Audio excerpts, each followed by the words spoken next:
Hey guys, welcome to another Walk-In Wednesday. This is a pretty exciting hobby, really, and I love doing these videos because it really spreads the word to a whole new group of people.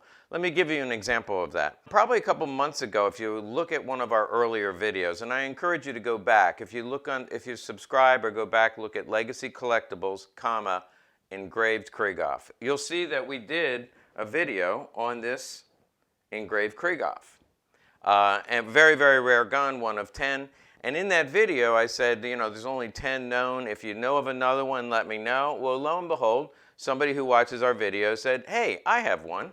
So we now have two engraved Krieghoffs. Now, again, go back and watch that video. What I say in there is there are no factory engraved Lugers from the wartime or pre-war era. With the exception of Krieghoff. Krieghoff had their own engravers. They made shotguns. I talk about that in the video. But I want to say a little bit more and do one correction. But first, let's compare these two because this is a unique opportunity. Only 10 were made. It seems that they all were given to Hermann Goering, who gave them out to some of his crony friends. If you look at the two guns, there's some distinct differences. And actually, let's look at the package before we even talk about the gun. The previous one that I had my hands on, you can see the box. It has a black exterior, shows a lot of age. The new gun that just walked in has a similar material, but they are very different. You can see that the gun's been there a long time. You see the imprint of the gun, but you see the blue interior. They both have blue interior, one a little dirtier than the other one. They both have a spot for a spare mag. Let's distinguish them by saying this one is platinum and the one that's tarnished is silver plated. So platinum plate obviously holds up a lot better, a lot shinier. You can see it has a takedown tool, which is Krieghoff marked, and a cleaning rod. If you unscrew it, you can see there's an oiler hidden inside of there, some original oil. The platinum one, again, shinier, is dated 1939. It also has crown end proofs. Now, crown end proofs was the commercial proof that they used on all Lugers up until about 1939. The end of 1939, 1940, the Nazi Party switched over to a Nazi eagle end. You can see the silver-plated one is from 1941, actually September 9th of 1941. Silver plated with some tarnish. It has eagle end proof.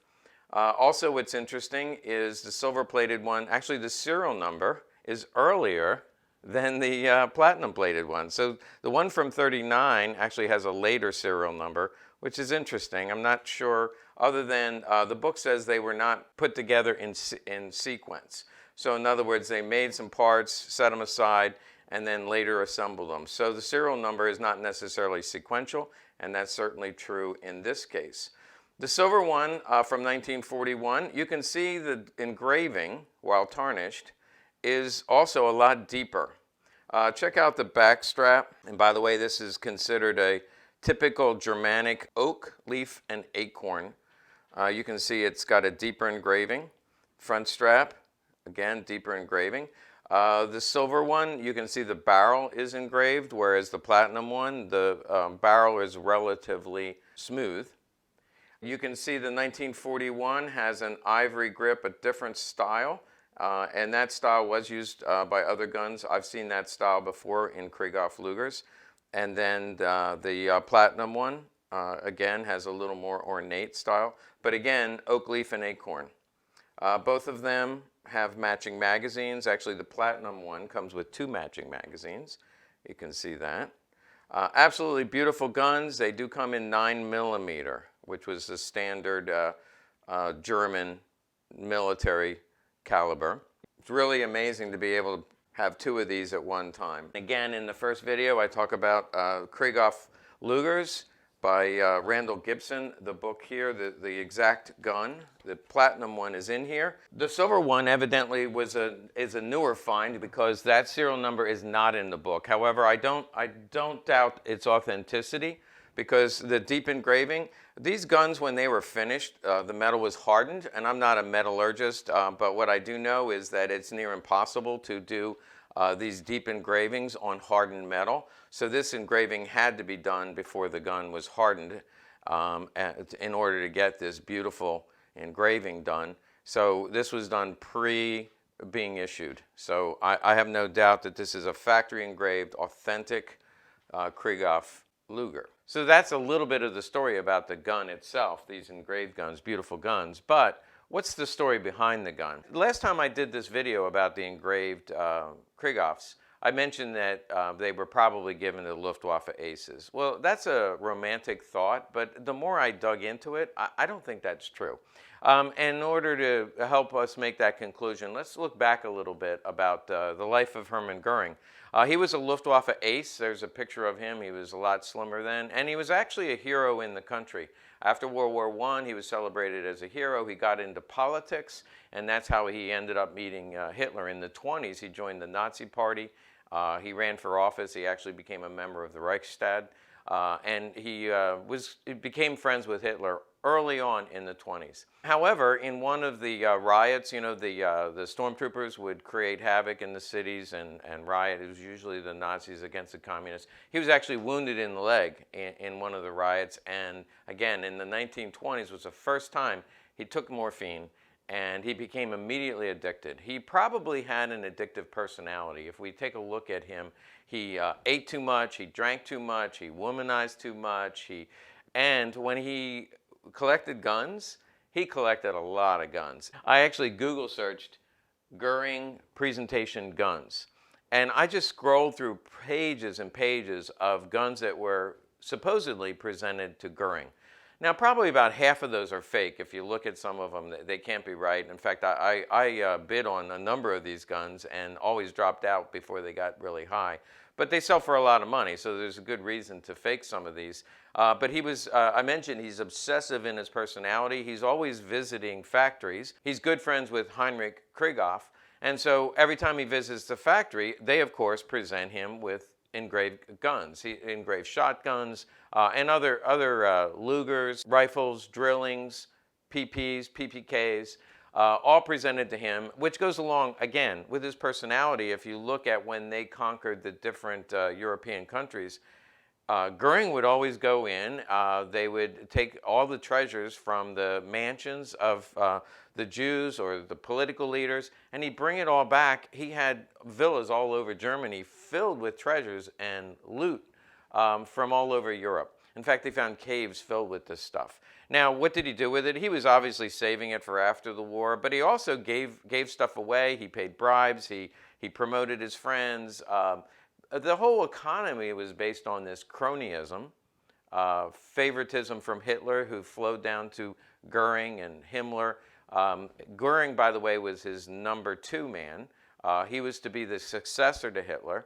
And again, this obsessive personality, he was just known for partying, drug addiction, overeating, and obsessive collecting. I think some of you could probably relate. I can, and I know I need to keep that in balance, especially the eating part. You know, you can look like Goering after a while. He was actually made fun of. They called him the Fat Man. In both his enemies and his friends called him the Fat Man behind his back. He was a brunt of a lot of jokes. Oh, do I hate that Hitler swine, that phony Führer, that... Heil Hitler. You have to remember, in Nazi Germany at that time, they celebrated the Aryan race, health and fitness, strength. The SS had all kinds of really high standards, but yet you look at Hitler, Goebbels, who we've already talked about, Goering, Himmler, all were not a showcase for Nazi strength. So these guys are in office because they're all friends with Hitler. They all take care of one another. They're paying bribes. They're partying a lot.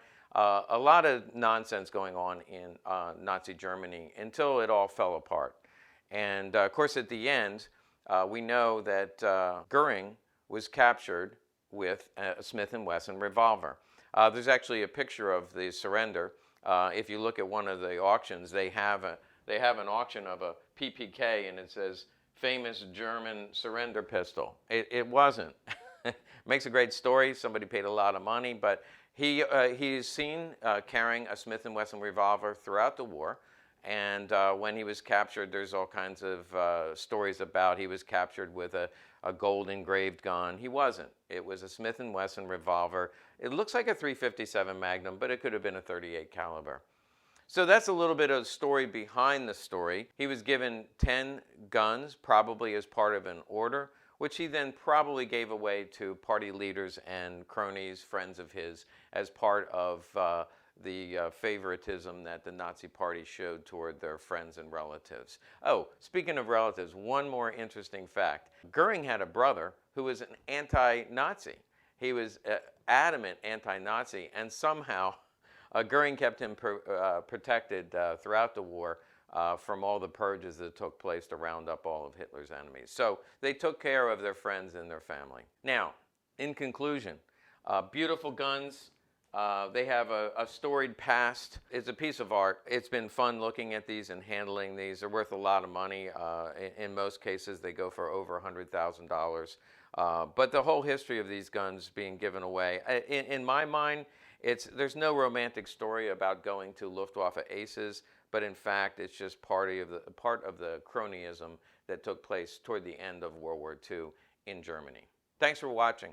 If you're like me and you can't get enough of this stuff, click here to subscribe. That way we'll send you notification when we do something new, or click one of these buttons for recommended videos.